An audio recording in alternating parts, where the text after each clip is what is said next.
An angle that is larger than 360 degrees is one whose terminal ray has been revolved more than one full revolution counterclockwise, as shown in figure A. You can form an angle whose measure is less than negative 360 degrees by revolving a terminal ray more than one full revolution clockwise, as shown in the figure. So again, it looks like the first angle, angle A, it looks like it's 0 degrees because it's just a line straight to the right. However, because we've indicated with that red line showing where that angle is at, we can see that we've done 2 full revolutions around the circle. We've done 1 revolution, 2 revolutions. Each one of those revolutions is 360 degrees. Because it goes in a counterclockwise direction, it's positive. 2 revolutions would then be 720 degrees of positive measure.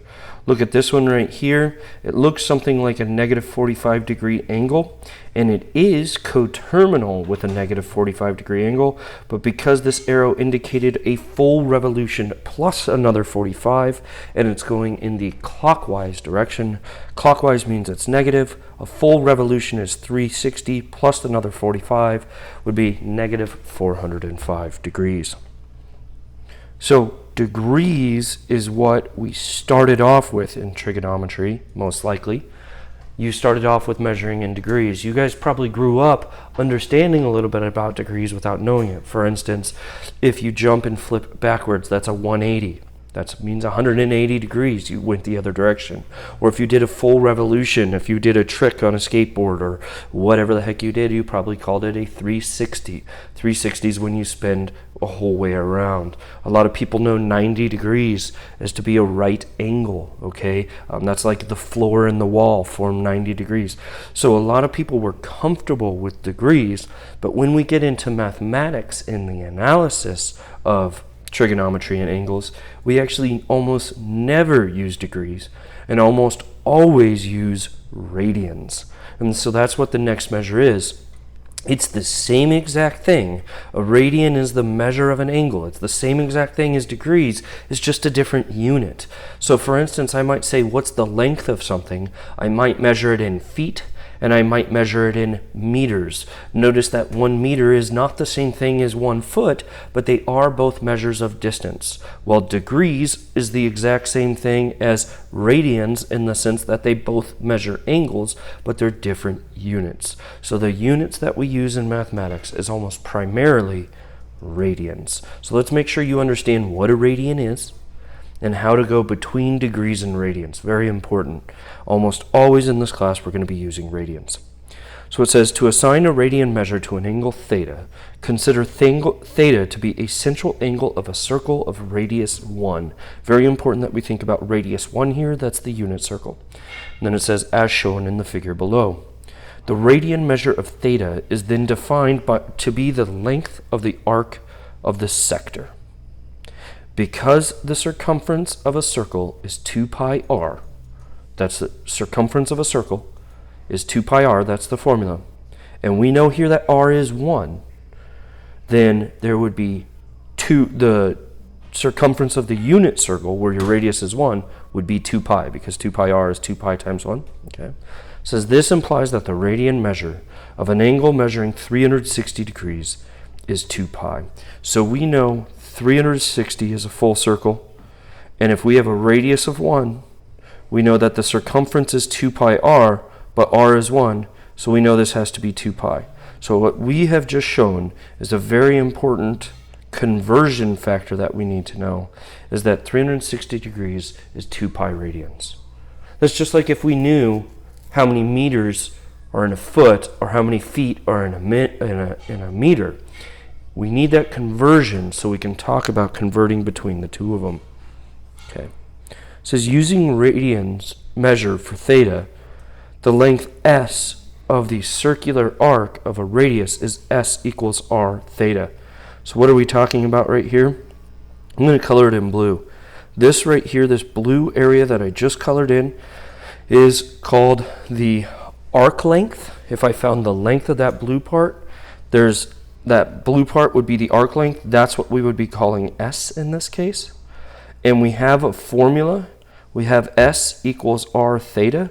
But the most important thing for this absolutely necessary is theta must be in radians.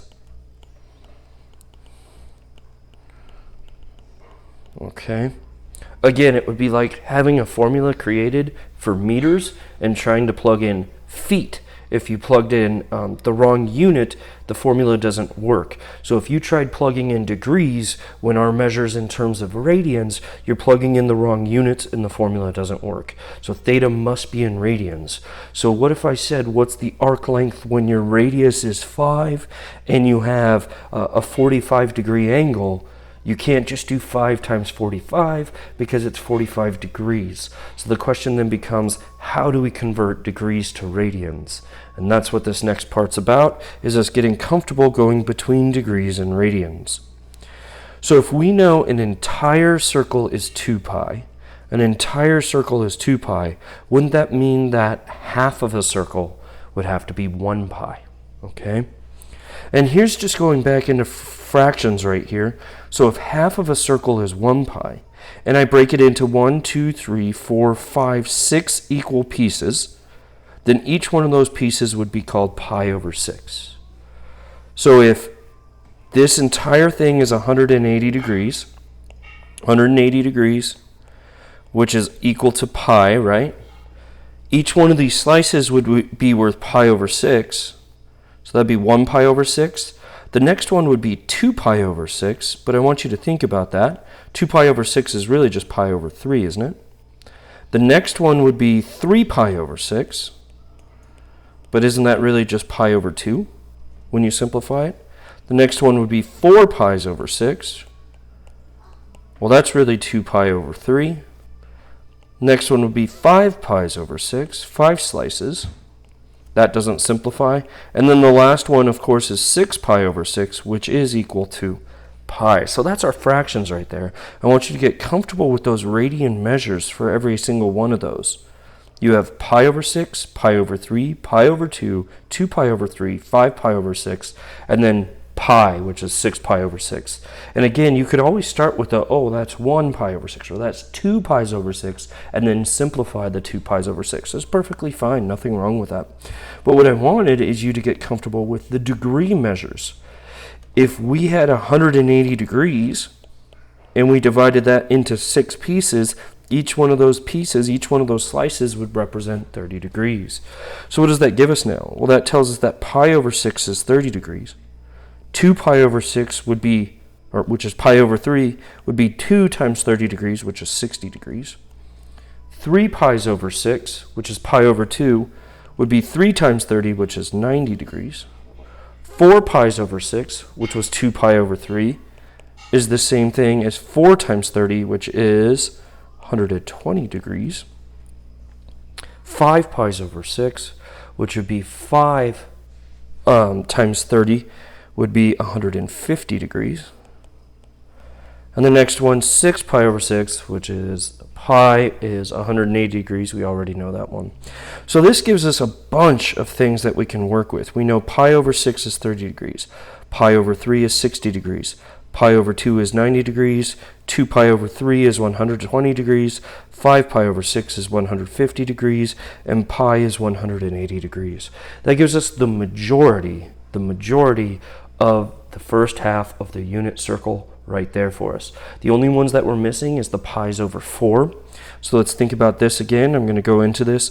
Remember, a full half of a circle is called pi. So if you look, you can see here I broke pi into perfectly 4 equal pieces. So let's think about that. The first slice would be 1 pi over 4. The second slice would be 2 pi's over 4, right? Which is really pi over 2, but we already knew that. Think about that next one. That next one would be 3 pi's over 4. And then the last one's 4 pi's over 4, which is just pi. Okay? So those marks are pi over 4, pi over 2, 3 pi over 4, and pi. Let's think about what it is as an angle again, or as a degree. So if we had 180 divided by 4, each one of those is 45 degrees. So this one would be 45 degrees. The next one would be 2 times 45 degrees, which is 90 degrees, which you most likely knew straight up is 90 degrees. The next one, 3 pi over 4, would be 3 times 45 degrees. Well, that's 135 degrees. And then the last one would be 4 times 45 degrees, which would be 180 degrees. So what have we just shown? We've just shown that pi over 4 is 45 degrees. Pi over 2 is 90 degrees. We already knew that one. But 3 pi over 4 is 135 degrees. And then again, we still have pi is 180 degrees. So really only 2 new ones on that one. The pi over 4 is 45 degrees, and 3 pi over 4 is 135 degrees. Okay. They do the pi over 3s. Well, remember that's the same thing as 2 pi over 6. So we already did those in the first one. They talk about pi over 2. We already did that. They talk about 180 degrees as pi. We already did that. And then they talk about the full circle. 2 pi is 360 degrees. We already knew that. So really the guts of what we have here is right in this picture. And if we put it all together, I'm going to go ahead and put it all together for you. Let me use a different color.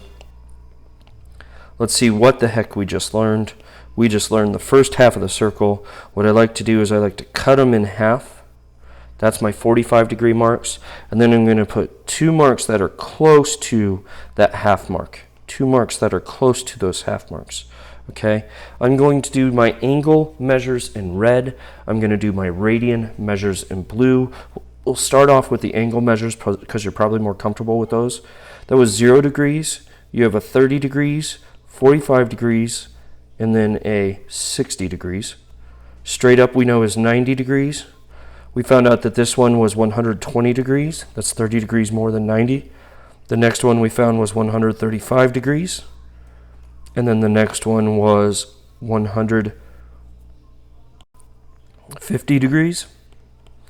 And then the last one was 180 degrees. So those are our degree measures. If you notice, each of those bigger angles is 30. So you can get those by adding 30 each time. And then between each of these angles is only 15. Okay, so remember your degree measures for all those. Now let's go on to what our radian measures were in blue. This would be 0 radians. So 0 degrees is the same thing as 0 radians. 30 degrees is the same thing as, that was a pi over 6. 45 degrees was the same thing as a pi over 4. 60 degrees was 2 pi over 3. 90 degrees was pi over 2. 120 degrees was, sorry, this was 1 pi over 3. Let me go back. That was just pi over 3 right there. This one is the 2 pi over 3. I apologize for that. Let me clean that up a little bit. 2 pi over 3.